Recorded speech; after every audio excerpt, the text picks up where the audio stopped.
Découvrez le pouvoir extraordinaire des vibrations sonores avec Alex Michel, pionnier des fréquences thérapeutiques depuis plus de 20 ans. Imaginez pouvoir transformer votre état de conscience, améliorer votre concentration et votre sommeil grâce à des compositions uniques créées avec une technologie de pointe. Dans cette masterclass « Le pouvoir des sons et des vibrations », Alex Michel dévoile les secrets des fréquences sacrées et leur impact profond sur votre bien-être physique et émotionnel.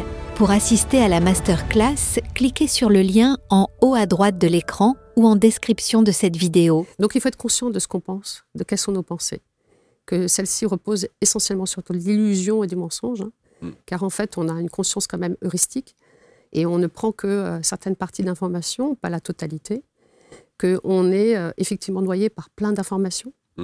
Au même titre que l'alimentation, où on parle beaucoup de l'épigénétique, de l'influence de la nourriture, des nutriments et autres, pour le corps, eh bien l'information que l'on a aussi, qu'on ingère au quotidien, est une alimentation, mais cérébrale, donc mentale, qui va façonner le personnage qu'on est.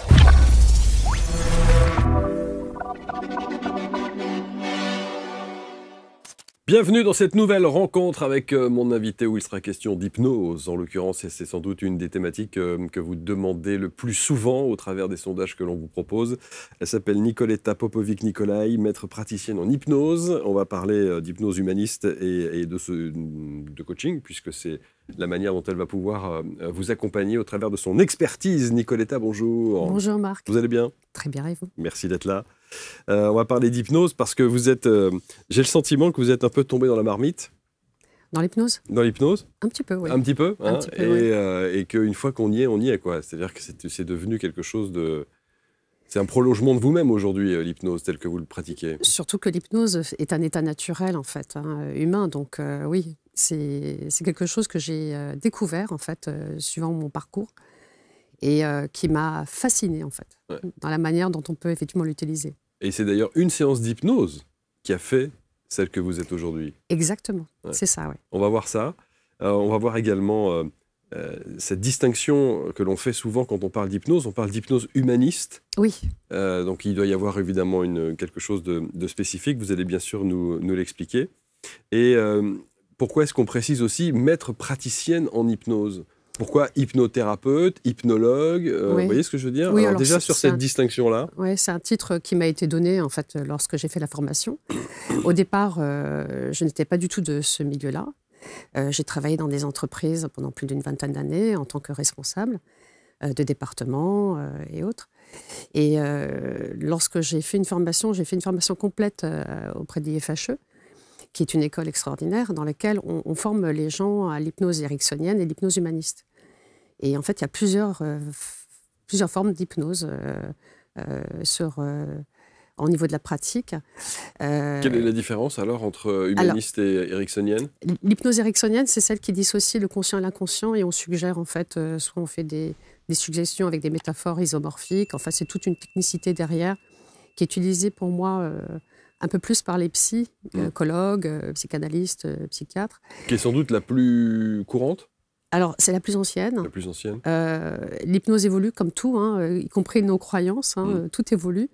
Et l'hypnose humaniste repose plus sur un courant et sur la théorie donc, de Carl Gustav Jung, qui effectivement parle d'archétypes et autres, donc de symbolique. Et pourquoi celle-ci vous parle plus que l'autre? Parce que, justement, l'hypnose humaniste, c'est une approche complètement différente. On utilise un état augmenté de conscience. Donc, ça veut dire qu'on pourrait même faire la séance les yeux ouverts, sauf que ça demanderait beaucoup d'énergie. Et puis, on se limite avec le visuel. Donc, l'hypnose humaniste permet à chaque individu d'aller visiter certains espaces intérieurs en termes d'information et d'aller justement percevoir ce qu'il a à percevoir et à modifier. Voici pourquoi 99% des aides spirituelles n'arrivent pas à manifester leur vraie mission. Tu médites, tu tires les cartes, tu parles à l'univers, tu fais des soins, tu bosses ton taux vibratoire, tu travailles sur toi, mais dans la réalité, il n'y a rien qui change. Tu es toujours dans le flou, dans l'attente. Et tu as cette sensation d'être en chemin, mais ça avance pas. Tu ressens l'appel, tu sais que tu as une mission, mais tu sais pas comment l'incarner. Tu penses que tu n'as pas encore assez travaillé sur toi. Mais non, le vrai souci, c'est que t'es encore trop dans ta tête. Et tu le sais, Parce que parfois, tu as des signes, tu as des messages, une heure miroir, un rêve, une sensation, un frisson, un message que tu entends, que tu ressens, mais t'en fais rien. Tu le laisses passer parce que tu sais pas quoi en faire. Et tu te demandes, est-ce que c'est un vrai message ou c'est moi qui tripe? Tu penses trop, tu doutes trop. Tu suis tes peurs au lieu de suivre tes intuitions. Mon Dieu, j'en ai fait des mauvaises rencontres alors que j'avais un message, mais j'ai pas écouté. C'est ça, être déconnecté. Et pourtant, la guidance divine, elle est toujours là. Elle émet, elle parle en continu. C'est juste que t'es pas sur la bonne fréquence. Et parfois, même tu la reçois, mais t'en fais rien. Et c'est ça qu'on va réaligner. Il est temps de te reconnecter pour vivre dans la guidance. Immergé de l'intérieur. Pour être guidé à chaque tournant, à chaque carrefour, à chaque décision, à chaque virage de ta vie. T'es pas censé avancer seul. Et c'est pour ça que tu doutes. Fini de tourner en rond. Tu veux manifester ta mission? Restaure ta connexion. Alors c'est ce qu'on va faire. C'est ce qu'on va vivre ensemble. On va se retrouver dans les plus grandes villes de France. Et on va opérer à ta reconnexion en live, portée par la fréquence des dauphins sauvages de la mer Rouge. Leur vibration traverse ton corps. Elle réveille ce que tu as toujours su. Elle réouvre la porte. Comme pour plus de 150 000 personnes qui l'ont déjà vécu, maintenant c'est à ton tour. Alors c'est très simple. Tu vas sur abctalk.fr pour réserver ta reconnexion dès maintenant, pour connaître les dates, les villes partout en France. Le lien est juste autour de cette vidéo. Attention, les places sont limitées. Je te dis à très vite.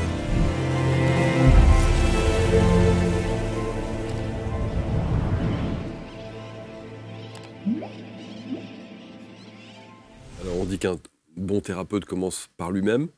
Oui. Vous êtes allé Bien sûr. vérifier. Oui, j'ai commencé par ça. Ah oui. Et puis en même temps, j'ai découvert certains espaces que je n'avais pas forcément connaissance. Je ne comprenais pas vraiment le mécanisme dans lequel je m'étais un petit peu modelée et façonnée. Moi qui étais essentiellement dans le contrôle et dans une posture de responsable pendant des années, j'ai découvert qu'il y avait des choses sur lesquelles j'étais complètement déconnectée et qui me généraient des choses pas très agréables, comme une maladie auto-immune qui s'est déclarée à un moment donné de ma vie suite à un choc émotionnel. Donc l'hypnose humaniste, lorsque je l'ai découvert, ça m'a reconnectée à cette part de moi que je ne voulais pas du tout connecter, qui était la sphère émotionnelle. Et donc les émotions font partie de ce champ informationnel. Et lorsqu'on y est dedans, on se pose quand même certaines questions et on travaille sur soi. Ça veut dire que lorsque vous avez fait ces différentes expériences sous hypnose, cet aspect émotionnel que vous refouliez, quelque part, oui, ressurgit? Oui. C'est-à-dire que en fait, dans ma carte mentale et dans la manière dont je comprends l'hypnose et comment je la pratique, c'est que tout est informationnel. On est dans un champ d'information et l'information, c'est ce qui permet de mettre en forme dans notre réalité certains éléments ou certaines recherches ou découvertes. Donc, la manière dont on observe le monde, à partir du moment où on vient au monde et puis jusqu'à les expériences de vie de chacun, va façonner tout un monde intérieur et un dialogue intérieur par rapport à ce que l'on perçoit, ce sur quoi on donne du sens et comment on interprète les choses. Donc, bien évidemment, toutes les informations, y compris les émotions, font partie de cette sphère-là. Lorsqu'on se retrouve dans une posture, parce qu'on se façonne en fonction du système familial dans lequel on évolue, Sûr. Donc lorsqu'on se retrouve dans une posture où l'émotionnel est mis de côté, eh bien, il nous rattrape. C'est-à-dire que c'est comme une cocotte minute où on met les informations dedans, on le met sur le feu, puis ça explose si on le scotche. Eh bien, c'est la même chose au niveau de l'humain. Bien évidemment, pour avoir un peu plus de discernement et comprendre et interagir avec les uns et les autres, il est important de comprendre la mécanique dans laquelle on est. Donc j'ai commencé effectivement à me renseigner, à lire énormément de bouquins sur la psychologie, sur le comportemental, sur la neuroscience. Et en fait, plus je connaissais, et moins je savais et je comprenais ce qui se passait parce qu'il y avait tellement d'informations et tellement de théories observées. Bien sûr, et parfois des théories et des informations contradictoires. Contradictoires, qu'en fait, on s'y perd. Et en fait, on se dit, mais quel est le sens, enfin, qu'est-ce que je peux en faire de tout ça? Lorsque je me suis retrouvée à faire une séance en hypnose humaniste, je me suis découvert face à un monde où tout était symbolique. Et la symbolique, c'est quoi? C'est ce que vous faites la nuit quand vous dormez. Vous enregistrez les informations de la journée, de la nuit quand vous dormez. Et donc, si vous vous rappelez d'un de vos rêves et que vous êtes amené à le raconter à quelqu'un, vous avez tout intérêt à dire que c'est un rêve d'abord, ce sens-là, on vous prendrait pour quelqu'un de complètement zinzin. Mais en même temps, quand on veut chercher, regarder quelle est la symbolique et la représentation, on se rend compte aussi, confronté à une autre difficulté, c'est qu'un symbole peut avoir plusieurs expressions ou significations. Donc, je me suis rendu compte qu'en état d'hypnose humaniste, quand on est face à une symbolique, même si on ne la connaît pas, quelque part en pleine conscience, on sait exactement si elle est juste ou pas pour nous. Et donc, lorsqu'on accompagne les personnes en hypnose humaniste, on suggère et donc on interagit durant la séance. Et lorsque la personne est confrontée à quelque chose et que j'interroge le client en disant « qu'est-ce que vous voulez en faire ?», la personne, elle sait. On est dans un champ vraiment d'information où tous nos sens sont connectés. L'émotionnel, la compréhension, l'intuition, le ressenti, les sensations qui se trouvent au niveau du corps. Et quand on se connecte effectivement avec tous ces canaux-là, qui font partie de l'humain, sans forcément mettre du mental, donc mettre de la conscience observée, c'est-à-dire celle qui interprète et qui étiquette, on se retrouve à faire des choses incroyables. C'est-à-dire qu'on modifie dans le dur, dans ce qu'on a engrammé à un moment donné de notre vie, pourquoi, comment, seule la personne le sait, eh bien, ça donne des répercussions derrière qui sont juste de dingue. Ça veut dire que, d'abord, il faut l'accepter.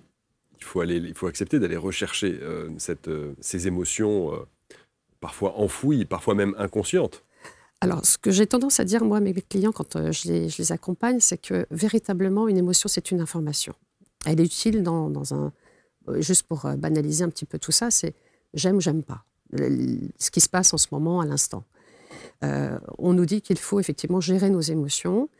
Je ne sais pas comment on gère nos émotions. Moi, j'ai essayé. Il y a beaucoup de gens qui reviennent là-dessus, en disant une émotion ne se gère pas, elle s'accueille. Oui. Voilà. Mais alors, pareil, qu'est-ce que ça veut dire accueillir une émotion ? C'est vrai. Donc, le langage de l'émotion, c'est le ressenti. C'est qu'est-ce que vous ressentez à l'instant au niveau du corps. Les neurosciences nous disent que le meilleur moyen d'accueillir, entre guillemets, ils ne disent pas ça comme ça, mais le meilleur moyen d'accueillir, entre guillemets, les émotions, c'est de ressentir à l'endroit où ça se trouve au niveau du corps, l'intensité. Et lorsque le mental souhaite étiqueter ou dire qui, quoi, comment, pourquoi, juste se poser quelques secondes, ça ne dure pas très longtemps, sur l'émotion, se dire à quel endroit du corps ça se trouve. Est-ce que c'est à l'intérieur ou posé à l'extérieur de mon corps, l'intensité, et je la ressens quelques secondes. Je prends appui sur ma respiration, qui est un outil extraordinaire, qui permet à chaque personne de faire circuler les informations dans le corps facilement. Et l'information comment on peut dire ça, elle se réduit d'une certaine manière. Mais elle est quand même là. C'est-à-dire qu'on accuse réception de l'émotion, mais on ne va pas interpréter l'émotion. Donc vous ne la guidez pas ? Je ne la guide pas. Donc lorsque je suis avec des clients, je leur dis, peu importe ce que vous allez percevoir durant la séance, que ce soit de l'ordre émotionnel, que ce soit au niveau du ressenti, que ce soit au niveau des pensées qui vous viennent ou des flashbacks ou autres informations. Vous pourriez même voir Dark Vador ou Daffy Duck. Pour moi, personnellement, ça m'est complètement égal. Le plus important, c'est la symbolique qui est derrière. C'est qu'est-ce que ça vous fait quand vous percevez ce genre de choses. Et ensuite, j'accompagne les clients à modifier ce qui leur semble important de modifier. Et donc, c'est là où réside la transformation d'une certaine manière intérieure, car il y a une forme de syntonisation au niveau des informations que l'on a à l'intérieur de nous, dans notre espace intérieur. C'est-à-dire, c'est quoi l'espace intérieur ? C'est le monde intérieur que l'on se fait en termes d'interprétation des choses, de dialogue interne au niveau du mental, mais aussi des émotions qui sont les nôtres. Mais ça veut dire que tous les clients savent ce qu'ils veulent faire de cette émotion, de ce qu'ils ressentent à cet instant ? Je leur demande juste de la ressentir. D'accord, mais une fois qu'ils la ressentent, vous leur demandez ce qu'ils veulent en faire ? Oui, en fonction de la symbolique qui est derrière. En fait, l'hypnose humaniste, c'est quelque chose de très particulier. En fonction de l'intention que vous posez et de la problématique qui est la vôtre, mon objectif, c'est pas de définir, de ne pas faire un diagnostic parce que je ne suis pas psy. Et d'ailleurs, j'encourage beaucoup de mes clients, pour certains, à aller se faire accompagner, parce que c'est important d'avoir ces espaces-là aussi de compréhension.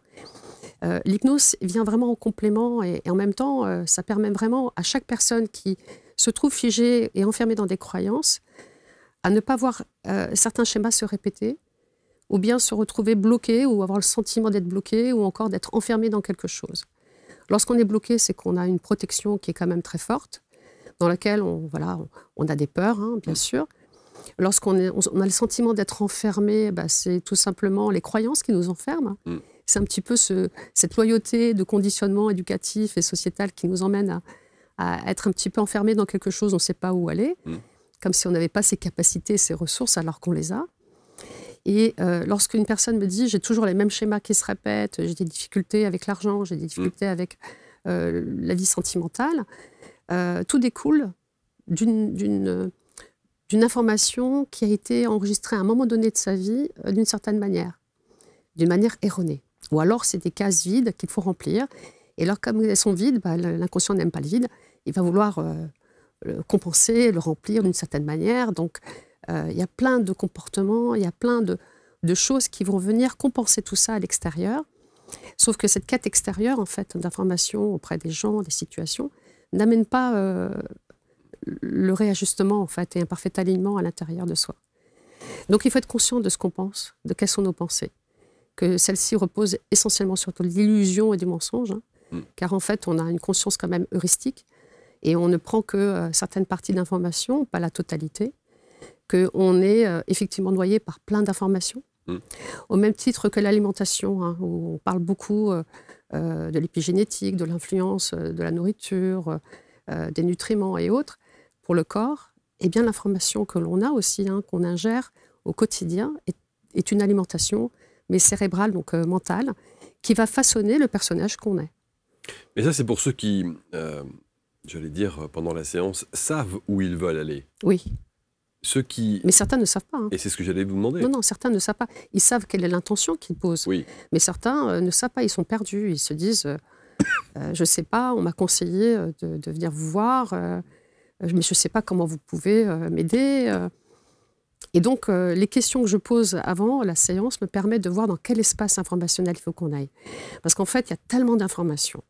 Il y a celles qu'on réprime, hein, qu'on oublie. Et ce n'est pas parce qu'elles sont réprimées ou oubliées qu'elles n'existent pas. Une information, on ne peut pas la supprimer. C'est-à-dire que on a tendance souvent à entendre des gens dire « je veux me supprimer ça, je ne veux plus en entendre parler ». Ces informations ont été utiles d'une certaine manière, sauf qu'elles ont été mal interprétées. Elles ont été interprétées à moitié. Donc elles ne sont pas justes. Donc l'objectif, c'est d'intégrer l'autre moitié qui manque en fait à cette information. Le fait d'avoir une complétude, un regard différent, permet une certaine prise de conscience. Et c'est cette prise de conscience qui amène un choix et donc certaines actions qui vont dans le sens que l'on souhaite. Mais bien sûr, hein, l'hypnose, ce n'est pas un outil magique, hein, même si c'est magique dans la réalité. Parce que et dans la pratique. Et dans la pratique, parce qu'effectivement, on se retrouve... alors, dans la pratique, je voudrais quand même revenir dessus, parce qu'on a tendance à croire que l'hypnose, c'est un peu Mesmer qui fait faire... voilà. Non, mais il y a une dimension un peu magique dans l'hypnose. Mais on est magique. L'humain est magique. C'est un état naturel. Oui, bien sûr. Voilà. Donc, il ne faut pas oublier que l'hypnose, c'est très souvent, ça peut vous arriver hein, de parler à des personnes, et à un moment donné, la personne va vous parler d'un sujet, vous allez continuer à écouter cette personne et penser à quelque chose qui fait référence à ce que la personne vous a dit. Mais vous êtes là sans être là. C'est un état d'hypnose. Vous conduisez... Souvent, quand on conduit, voilà, en voiture, j'ai déjà fait autant de kilomètres, oui, absolument. Voilà, vous savez que vous avez fait telle chose, et, voilà, et sans vraiment vous en rendre compte. C'est un état naturel. Lorsque quelqu'un est accompagné par une personne qui maîtrise un peu l'hypnose et qui connaît un petit peu les champs informationnels qui nous constituent, il est important juste de prendre conscience que le pouvoir et la solution se trouvent en nous. C'est que... quelqu'un peut vous aider, vous accompagner à aller la regarder hein, et prendre conscience, comme je pourrais discuter avec le voisin du palier, et à un moment donné, il va me parler de quelque chose, et j'ai la solution parce qu'elle est en moi. Je l'ai trouvée. C'est juste ces croyances limitantes hein, de croire qu'on n'est pas capable et en mesure d'aller se connecter à ces ressources qui limitent les gens. Et ça, c'est souvent de l'ordre de l'éducation, d'un engrammage spécifique. Ça veut dire que toute cette gestion d'émotions... Enfin, vous voyez, j'allais utiliser le mot gestion d'émotions. Oui. Cette partie émotionnelle au travers de l'hypnose humaniste, elle est systématiquement due à notre enfance? Un rapport avec notre enfance? Alors, tout découle de notre enfance, de toute manière. C'est un peu comme quand vous faites un gâteau. Vous faites un gâteau, il est liquide, élastique. Vous le mettez dans le four, il prend la forme du moule. Eh bien, l'enfant, c'est pareil. Il prend la forme du moule dans lequel il a été façonné. Le premier lien qu'il va établir, c'est celui avec la mère. Donc, il suffit juste de lire un petit peu les ouvrages et les théories des psychologues, psychanalystes et autres qui montrent qu'effectivement, tout découle de la mère. Donc, il y a énormément de techniques qui apparaissent, qui émergent, comme les constellations familiales avec le père Tenninger et des choses comme ça. Alors, toutes ces techniques, on peut les inclure dans l'hypnose humaniste pour justement aller regarder ce qu'il est. Donc, c'est pour ça que je suis très au fait de ce qui se passe. Vous le faites? Bien sûr. Ah oui, avec les constellations? Oui, mais c'est pas la même chose qu'une constellation en groupe ou classique. Oui, classique. bien sûr. Là, vous êtes vraiment dans un espace où vous allez accéder à des informations auxquelles vous vous êtes façonné. Et donc, forcément, on voit bien qu'il y a un lien au niveau émotionnel sur qu'est-ce qui m'appartient, qu'est-ce qui ne m'appartient pas. Et on sait bien que l'enfant, quand il grandit, il est dans une forme d'observation, mais d'éponge. Il va apprendre tout ce que les parents vont lui donner et montrer. Et parfois, ce qu'ils montrent est plus important que ce qu'ils disent. Et donc, il y a un ensemble d'informations. En fait, nos sens nous permettent, ce sont comme des chemins qui nous permettent de prendre les informations et de les enregistrer d'une certaine manière. Et l'âge où on est enfant, c'est un espace imaginaire. On est vraiment dans l'imaginaire au maximum. D'ailleurs, quand vous voyez, la meilleure façon d'interagir avec un enfant pour le faire bouger, lui faire comprendre certaines choses, c'est par le jeu. Donc, lorsque j'étais formée aussi en hypnose pour enfants, on voit bien qu'on retombe un petit peu dans cet espace. On utilise le même langage que les enfants. Et ils arrivent facilement à bouger les choses. Lorsque j'accompagne des clients qui sont très jeunes, c'est beaucoup plus facile qu'une personne qui est un peu plus âgée parce que... Moins formatée. Et moins d'informations. Ouais. Moi, je pars toujours du principe que c'est des informations qui façonnent l'individu et la vision que l'on a du monde. Et comme on sait que le cerveau est capable de se distordre pour que ça puisse correspondre à notre monde intérieur et à nos croyances, eh bien, c'est ces croyances-là qui parfois nous enferment et nous empêchent de s'ouvrir à d'autres choses. Est-ce que le fait de faire une séance d'hypnose humaniste avec vous notamment, et de mettre le doigt là où il y aurait la problématique émotionnelle, en une séance, est-ce qu'on peut régler la situation ou pas? Ça dépend, en fait. C'est comme, vous savez, chaque réalité est propre à chaque individu. En fait, il y a autant de réalités que de personnes sur cette terre. On n'est pas tous pareils, même si effectivement on est des êtres humains, on a des organes et autres, enfin tout est quasiment identique. Mais lorsque je me retrouve face à une personne qui va venir et me dire, voilà, qui souffre émotionnellement, tout dépend de son histoire, tout dépend de la source et l'origine, à quel moment c'est apparu. Et on peut effectivement travailler en une seule séance, mais ça va venir, tout s'imbrique en fait. Donc quand vous travaillez sur l'émotionnel, il y a peut-être d'autres choses qui vont venir émerger et poser problème à la personne. Mais généralement, quand on travaille sur l'émotionnel, je prends l'exemple d'une blessure émotionnelle principale que l'individu porte, on en a plusieurs.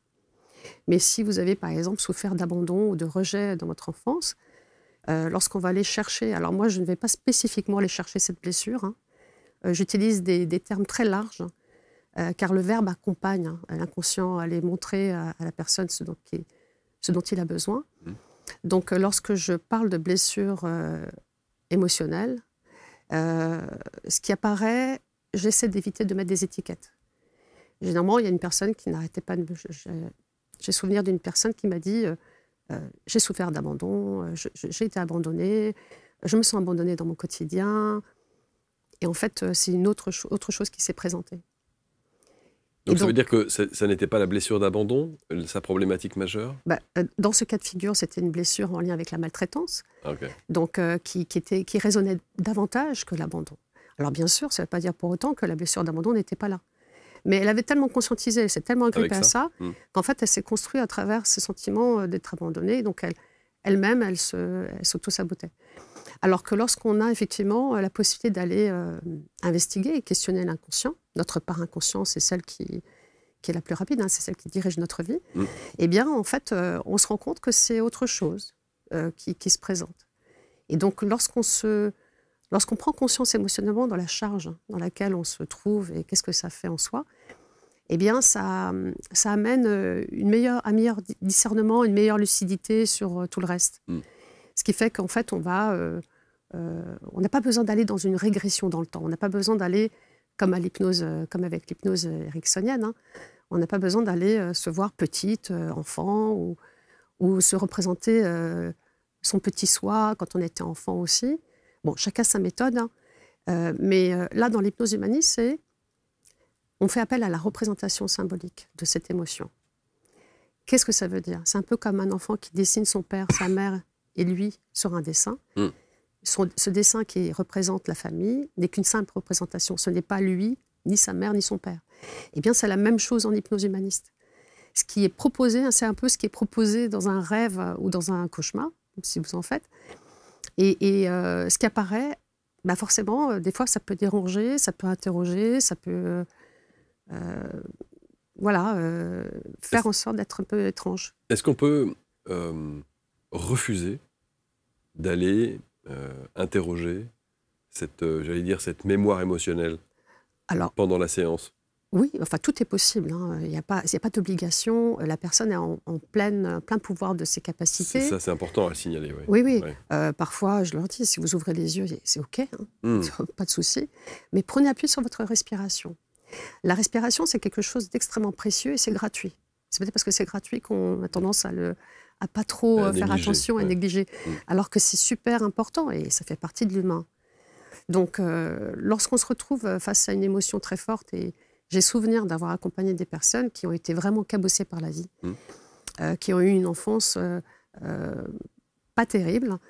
Et lorsqu'ils étaient confrontés à une problématique, ce qui s'est présenté à eux alors que ce n'était pas prévu, et c'est ça qui est génial avec l'hypnose humaniste, c'est que l'inconscient vous montre exactement ce que vous avez besoin de voir. Et c'est que vous êtes prêt à le recevoir. Donc, il faut vraiment, entre guillemets, être accompagné par des personnes en qui on a confiance, ou on se sent en confiance, car l'objectif, c'est pas d'être dans... On ne colle pas d'autres interprétations à ce qui se présente, en fait. Il faut juste laisser l'individu faire le lien et voir ce qu'il en fait. Mais généralement, à l'issue de la séance, ça se passe relativement bien. Les gens sont contents. Vous parliez, alors je ne sais pas si il y a un lien de cause à effet, mais vous parliez justement de la blessure d'abandon. Oui. Est-ce que cette blessure-là, émotionnellement, dans votre vie, c'était pas ça le point de départ de votre existence, vous? Oui, alors oui, ce sentiment d'abandon, oui, à deux reprises. La première fois, alors je ne me rappelle pas, parce que j'étais bébé, mais mes parents ont dû me confier à mon oncle et ma tante qui étaient au Monténégro, parce qu'ils sont originaires de là-bas. Et j'étais très attachée à mon oncle et ma tante, alors même si j'étais très jeune, hein, parce que je me rappelle d'avoir fait mes premiers pas à l'école maternelle avec eux. Lorsque mes parents m'ont récupérée, j'ai vécu ça comme un abandon. Et la manière dont ça s'est fait n'a pas été fait d'une manière très à droite, on va dire. Hein. Donc, ce qui fait que j'ai eu comme une forme de figement, un choc émotionnel.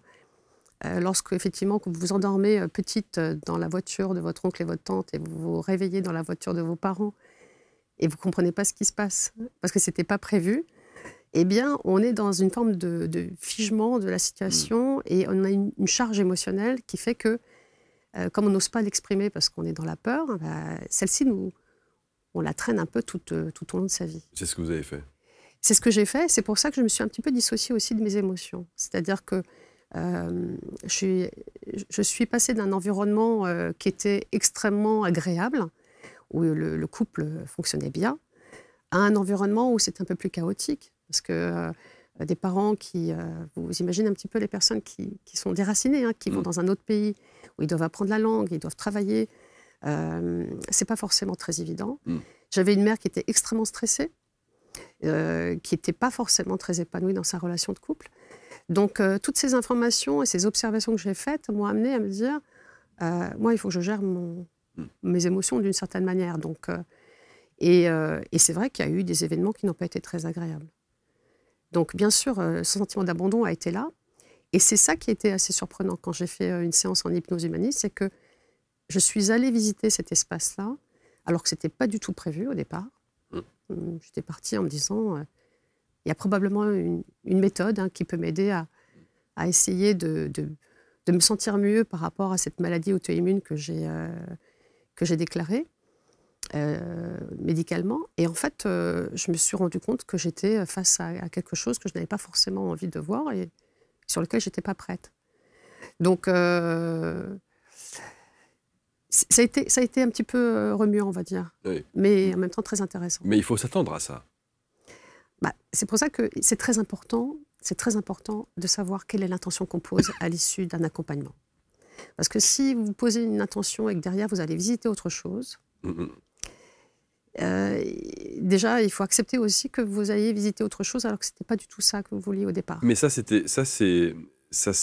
comment dirais-je, j'ai le mot étudie, mais c'est pas le bon mot, mais ça se contextualise pendant la séance ou dans la discussion qui précède la séance, votre client ou patient peut vous dire « moi, je ne veux pas aller là » ou « je ne veux pas… Alors moi, dans mon accompagnement, dans la manière dont j'accompagne, étant donné que j'avais expérimenté certaines choses qui m'ont un petit peu laissé perplexe, hein, même dans l'hypnose, il y a eu des situations où je me suis dit « non, là, je ne suis pas d'accord, ça n'a pas été très clair ». Donc, j'essaie d'être vigilante, donc ça me sert de leçon pour surtout ne pas le faire à mes clients. C'est-à-dire que j'explique ce qui va se passer, où est-ce qu'on va aller, dans quel espace. Et je donne le choix aux clients. S'ils n'ont pas envie d'aller là, on va ailleurs. Mais, même si vous savez que c'est là. Oui, mais c'est parce qu'ils ne sont pas prêts. Mais ça appartient à chacun. Je veux dire, je n'ai pas à obliger quelqu'un d'aller dans un espace qu'il n'a pas envie. Et en même temps, l'objectif, ce n'est pas d'avoir quelqu'un qui se sente encore moins bien que lorsqu'il est venu vous voir. Évidemment. Donc, l'idée, c'est d'accompagner en mesure. Et puis, si la personne souhaite revenir et continuer, elle est libre de le faire. Mais elle a le choix. Ce qui est important, c'est vraiment d'aller aider au mieux d'accepter certaines réalités, certaines informations, l'expérience qui a été vécue.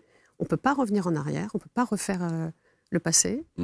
Néanmoins, on peut changer l'histoire qu'on se raconte tout autour. Parce qu'en fait, on adore se raconter des histoires. On patine aussi beaucoup dans la semoule au quotidien parce qu'on ne se comprend pas.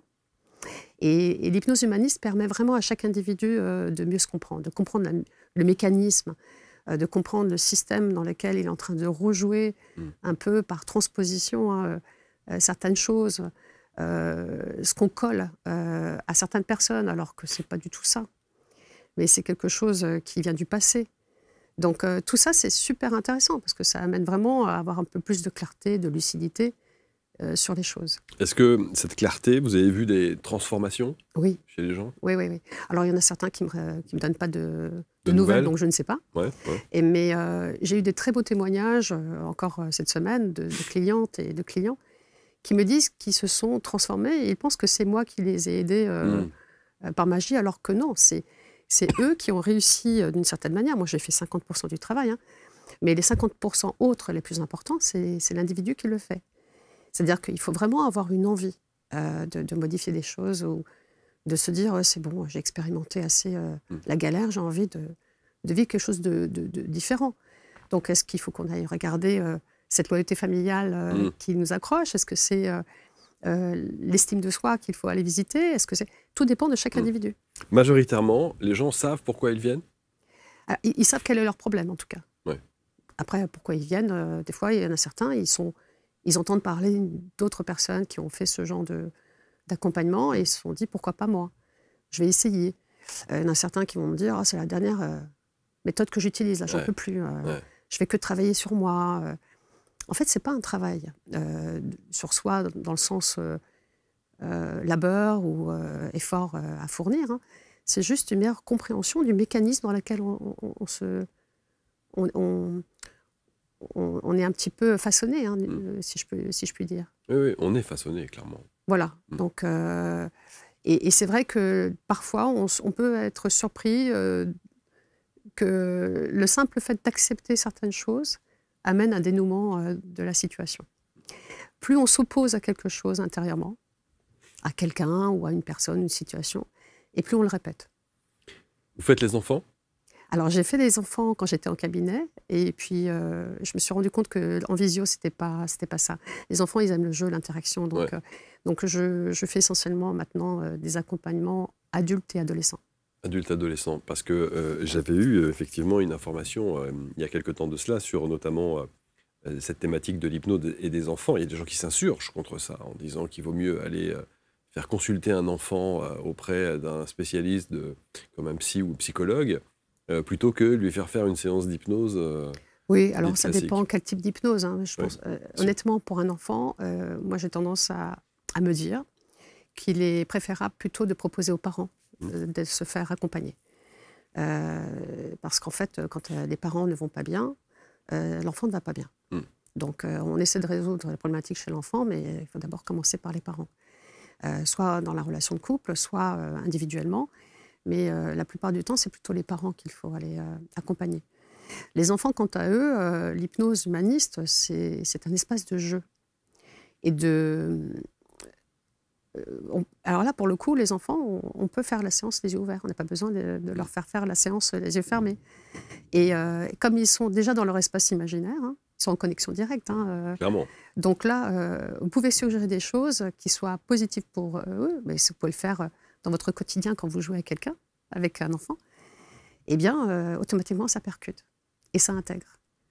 Sauf que quand on est face à des schémas de répétition systématique, de lourdeur, de souffrance, de stress, d'hyper-contrôle et de peur, provenant de l'extérieur, bah, l'enfant, il est façonné de ça. Est-ce que vous disiez tout à l'heure qu'on avait cette image assez, parfois un peu péjorative de l'hypnose au travers de l'hypnose de spectacle, façon Mesmer, évidemment, qui est une autre hypnose, une autre façon de faire. Encore aujourd'hui ? Oui, l'hypnose fait peur. Quand j'ai voulu proposer l'hypnose en entreprise à certaines personnes, alors il y a certaines personnes qui sont très intéressées, donc j'accompagne majoritairement des managers ou des responsables d'équipe. Venant de ce milieu-là, je connais un petit peu les enjeux qu'ils ont et les problématiques qui les façonnent. Mais en entreprise, on a tendance à se dire « Ah non, surtout pas, on pourrait nous reprocher de vouloir un petit peu lobotomiser nos... » Oui, je veux pas qu'on prenne le contrôle sur moi. Voilà, le contrôle. C'est souvent ce qu'on entend. Hein. Oui, parce que c'est ça voilà, ce sont des croyances qui sont accrochées à l'hypnose. Et c'est des croyances collectives qui sont effectivement relayées par certains, par l'hypnose de spectacle essentiellement. L'hypnose, une fois de plus, c'est un état naturel. Donc, on pourrait parler de focalisation, de techniques de régulation. Là, ça passe. Toute une histoire de sémantique, en fait, de la manière dont on aborde. Mais fondamentalement, ce sont des méthodes qui fonctionnent et qui peuvent amener de l'allègement, du bien-être et surtout réduire un petit peu, réguler le stress, parce que c'est vrai qu'on est souvent stressé.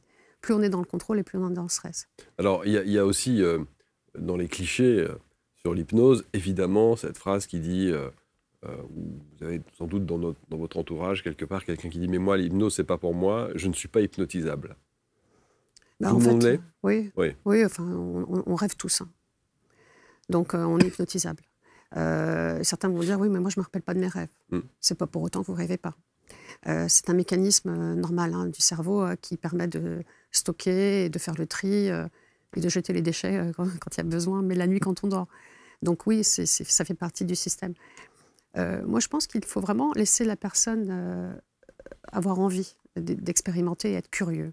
Moi, je suis d'un tempérament curieux et j'aime bien expérimenter plein de choses pour voir quelles sont les différentes formes de croyances qui existent, peu importe lesquelles. L'objectif, c'est pas de coller des étiquettes, encore une fois, ou d'essayer d'enfermer quelqu'un dans quelque chose.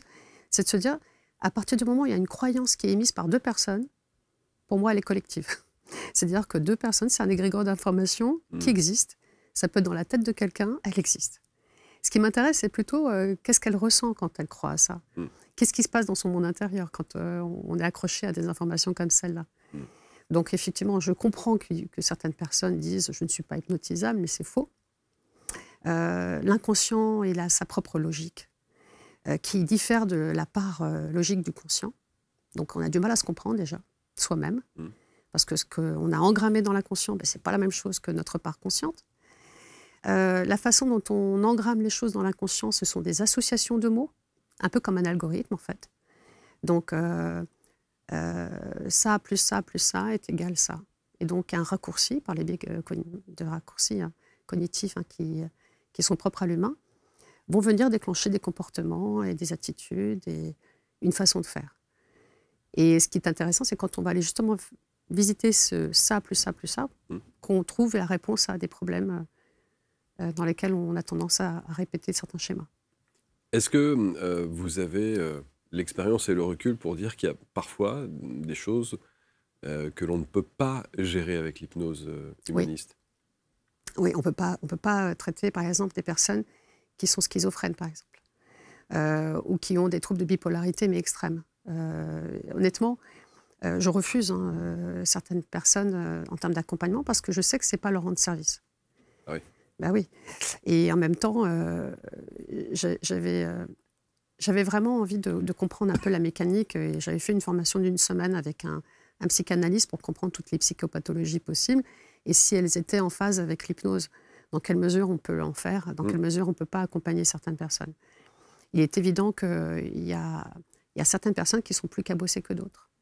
Donc, elles ont besoin de douceur. Elles n'ont pas besoin qu'on les... Mais c'est presque paradoxal, parce qu'on pourrait se dire que le fait d'aller rechercher comme ça dans l'inconscient quelque chose de l'ordre de la schizophrénie ou éventuellement de la bipolarité... Ben ça, on ne peut pas. Pourrait personnellement, régler le problème. Non, parce qu'en fait, il y a quelque chose de beaucoup plus profond. Alors, honnêtement, je laisse les experts, les psychanalystes, vous expliquer le pourquoi du comment, mais je vous avouerai que quand le psychanalyste, Dr Lambert, m'avait expliqué un petit peu le mécanisme, j'ai vu qu'en fait, il était difficile d'accompagner les personnes qui risquent d'associer la symbolique comme étant une réalité absolue. Okay. Ils n'auront pas le discernement et la capacité à comprendre que ce qu'ils vont visiter dans l'inconscient, ce n'est pas l'ordre du réel. Donc, l'objectif, c'est vraiment de les aider et non pas de les enfoncer. Comment vous travaillez concrètement? Il y a un support avec de la musique. Alors, votre accompagnement j'accompagne essentiellement les personnes en visio. En visio, oui. Comme ça me permet d'avoir un spectre plus large en termes géographiques. J'ai beaucoup de personnes qui m'appellent même de l'étranger, des francophones. Donc, je trouve ça juste fascinant de pouvoir accompagner des personnes francophones de l'étranger. Et en même temps, je leur demande juste d'avoir un casque ou des écouteurs pour pouvoir avoir un meilleur retour de son, une bonne connexion Internet et dans un endroit où personne ne viendra les déranger. Ils peuvent être assis, debout s'ils veulent, mais ce n'est pas d'intérêt. Ils risquent d'être fatigués au bout de 20 minutes, une demi-heure. Ou allongés, c'est eux qui décident. Ils sont dans leur espace. Et pourquoi j'ai fait ce choix de faire un accompagnement à distance? Parce que je me suis rendu compte que lors de mes accompagnements au cabinet, entre l'état physique dans lequel la personne se trouve, parce que entre le rimel qui coule, le fait d'être dans un état un peu, quand on sort de son lit, qu'on a fait un très bon rêve, une très bonne nuit, on n'a pas envie de courir, prendre des transports tout de suite. Donc c'est vrai que c'est plutôt pas mal de faire à la distance. Ça ne change rien à la qualité de l'accompagnement. Et en même temps, ça permet aux personnes d'être dans leur milieu et de prendre le temps ensuite d'aller vaquer à leurs occupations. Et alors, j'ai un petit chien qui m'accompagne durant la séance et qui ronfle assez fortement. Donc, de temps en temps, quand elle ronfle très fort, je mets une petite musique parce que là, je me dis, c'est pas possible. Mais généralement, non. La voix suffit pour accompagner une personne. Ça aussi, vous avez le timbre de voix, l'intonation, le rythme dans la voix. Alors, j'ai une voix en hypnose dans la façon dont j'accompagne qui est complètement différente quand je parle là au quotidien. Okay. En fait, je me mets en forme de synchronicité avec la personne que j'accompagne, dans le sens où je me mets dans un état vraiment d'introspection. L'objectif, c'est d'aller visiter son monde intérieur. L'espace intérieur qui est le nôtre, c'est celui qui est propre à chacun. Donc, il faut être dans un état et dans une disposition particulière. Donc, bien évidemment, il faut être relaxé. Et une fois qu'on est dans un état de relaxation, on peut faire le pont entre la part consciente et la part inconsciente. Et comme on se rappelle de tout et qu'on est présent au quotidien, l'idée, c'est vraiment, comme un spectateur qui regarde un film, d'observer ce qui se passe. Et d'ailleurs, c'est ce que je leur dis. Je leur dis, en fait, prenez conscience qu'on est comme un rétroprojecteur où la bobine de film se trouve à l'intérieur de nous. Et ce qu'on perçoit à l'extérieur, c'est qu'un simple reflet de ce qui se passe à l'intérieur de nous. Donc, lorsque vous allez percevoir les choses à l'intérieur, C'est pas forcément que du visuel. Il y a des gens qui sont kinesthésiques, il y en a des autres qui sont auditifs, il y en a un très intuitifs. Eh bien, on va aller visiter ça. Peu importe la perception et les informations, comment elles arrivent, c'est d'être juste à l'écoute et accueillir les informations comme elles viennent. Et ensuite, à chaque fois que je vais formuler par des questionnements, par des phrases, mon accompagnement, c'est comme si on ouvrait des tiroirs-caisses remplis d'archives et vous avez accès aux informations. Et là, vous faites part des informations que vous voyez, je vous explique plus ou moins ce qui serait intéressant d'aller regarder. Et on modifie, on améliore. Voilà. Et est-ce qu'une information émotionnelle peut ne pas nous appartenir? Elle peut appartenir à quelqu'un d'autre, mais elle nous impacte. Oui. Oui, ça peut arriver, parce que de toute manière, vous savez, au niveau émotionnel, il y a l'émotion qui est la nôtre, et puis il y a aussi l'émotion des proches qui nous ont façonnés, nos parents. On se construit aussi à travers les histoires qu'on nous raconte. On aurait très bien pu ne pas vivre l'expérience émotionnelle, mais le fait de l'avoir entendu et de voir la charge émotionnelle chez l'autre qui le raconte, on l'accepte comme étant partie de notre vie, en fait, de notre réalité. Ce qui fait que oui, il y a des informations émotionnelles qui n'ont rien à voir avec notre propre expérience. Mais comme il y a une peur qui est accolée à ça, eh bien, il y a une confusion. Ça m'appartient pas. Mais du coup, ça nous concerne. Ça nous concerne, parce qu'on l'a en nous. Donc l'idée, c'est de remettre l'information au bon endroit. Et est-ce que cette information peut aussi venir du transgénérationnel, par exemple? Oui, aussi, oui. Donc bien plus loin. Bien sûr, bien sûr. Parce que les informations, elles sont transmises. Bien sûr. De bouche à oreille. Après, elles sont déformées aussi, pour la plupart du temps. Et puis, elles sont aussi imaginées, fantasmées. Lorsqu'on parle de camps de concentration, ou je réfléchis à ce qui pourrait venir dans les clients que j'avais, ça peut être aussi des histoires de guerre. Forcément, il y a une empreinte émotionnelle qui est quand même très, très lourde. Et elle nous est transmise par la parole, elle nous est transmise aussi par ce qu'on a compris, ce sur quoi on a été nourris. Et c'est vrai qu'en plus de ça, elle s'accentue avec les documentaires qu'on nous montre à la télé, les médias, où tous les ans, on nous rappelle la lourdeur et la difficulté de certaines personnes. Puis on voit l'actualité du moment aussi. Ça vient réveiller chez soi plein de choses. Donc, ce qui est important, c'est vraiment de se connecter au ressenti qui est le nôtre quand on est face à cette réalité-là, quand elle nous est présentée, et de se dire, si elle revient systématiquement comme ça, c'est qu'il y a quelque chose. Oui, ce serait intéressant d'aller regarder. Ouais, c'est clair. Est-ce qu'on peut faire l'expérience juste pour se dire, j'ai envie d'aller voir? Oui, j'ai des personnes. Pas nécessairement. Oui, j'ai des personnes qui m'appellent juste comme ça, par curiosité, d'aller regarder. Tester, quoi. Oui, alors il y a des choses assez étranges qui apparaissent durant la séance. Et puis la question qui me pose, c'est, mais est-ce que vous pensez réellement, Nicoletta, que c'est vrai? Je dis, alors attendez, ne tirez pas de conclusion hâtive. Lorsqu'on est dans un espace tel que l'inconscient va nous montrer symboliquement certaines informations.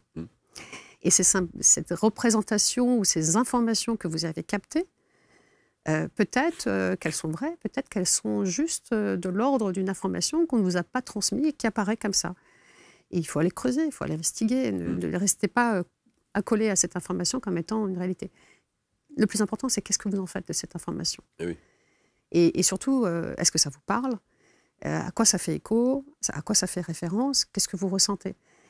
Et c'est vrai que généralement, il y a toujours un lien avec notre réalité du moment. Sans cela, elle ne serait pas présente. Réalité du moment ou une réalité, il y a de notre enfance, par exemple, ou de l'histoire de notre famille, bien sûr, parce que bien sûr, on voit bien des répétitions. Bien sûr.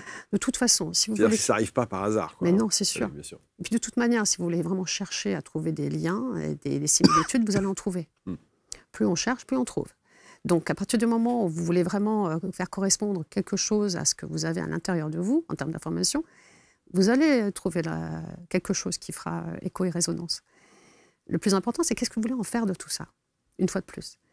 Parce que si ça vient vous pénaliser dans votre quotidien à l'instant T, et si vous pensez que c'est plus fort que vous ne pouvez pas faire autrement, parce que vous avez de la rumination de pensée systématique, vous avez un ressenti étrange, vous avez une émotion qui vient systématiquement vous envahir et vous ne savez pas quoi en faire, eh bien, allez regarder un petit peu dans ces espaces, ça serait intéressant. Je trouve qu'il y a un angle, une thématique qui à mon avis, serait vraiment intéressante d'aller explorer, c'est les schémas répétitifs. Combien de personnes, de couples ou de gens qui vous disent voilà, je ne comprends pas, sentimentalement, je répète en permanence les mêmes situations, je rencontre les mêmes personnes, je me retrouve dans des configurations d'histoires de couple, à chaque fois c'est la même façon, c'est la même issue, ça se termine toujours de la même manière, etc. Ça, ce serait intéressant, effectivement, d'aller voir pourquoi. Tout ça, c'est de l'ordre de la croyance. C'est ça. Et d'une certitude dans laquelle on est façonné et on a du mal à se déloger. Oui, bien sûr, c'est important d'aller aussi se dire que potentiellement, la perception que l'on a des choses, de ces répétitions, est peut-être pas juste. Et sur ce côté amoureux, des relations qu'on peut avoir, vous avez un exemple d'une personne qui, justement, est allée faire une séance pour essayer de comprendre pourquoi elle avait systématiquement dans sa vie sentimentale ces schémas répétitifs, et à l'issue, elle l'a compris, et du coup, elle est heureuse, elle a 12 enfants. 12, je ne sais pas, en tout cas, bravo à elle. J'ai plusieurs cas d'exemples en tête. D'un point de vue général, ce que j'ai observé, c'est que lorsqu'on se retrouve face à une problématique de couple, la première chose que je leur dis, c'est qu'on a le bon partenaire qu'il nous faut. C'est que forcément, on attire l'opposé de soi. Et que les deux sont en déséquilibre au niveau des informations. C'est-à-dire qu'il y a des choses qui ne sont pas très justes. Là où un va être, par exemple, généreux, l'autre va être un peu plus radin, l'autre un peu plus expansif, l'autre introverti, etc. Et l'objectif, c'est de créer une forme d'équilibrage en soi, c'est-à-dire, bien sûr, chacun doit savoir dans quelle posture, quelle place on donne à chacun. Enfin, il y a énormément d'informations qui viennent dans la relation de couple émerger. Il y a cette histoire d'estime de soi, de confiance en soi, d'amour de soi, qui est importante. D'abandon. Voilà, donc ça, c'est tout ce qui est de l'ordre émotionnel. Il y a aussi la perception que l'on a de l'énergie féminine et masculine par rapport à la notion de couple. Quel était l'exemple du couple parent que l'on a eu?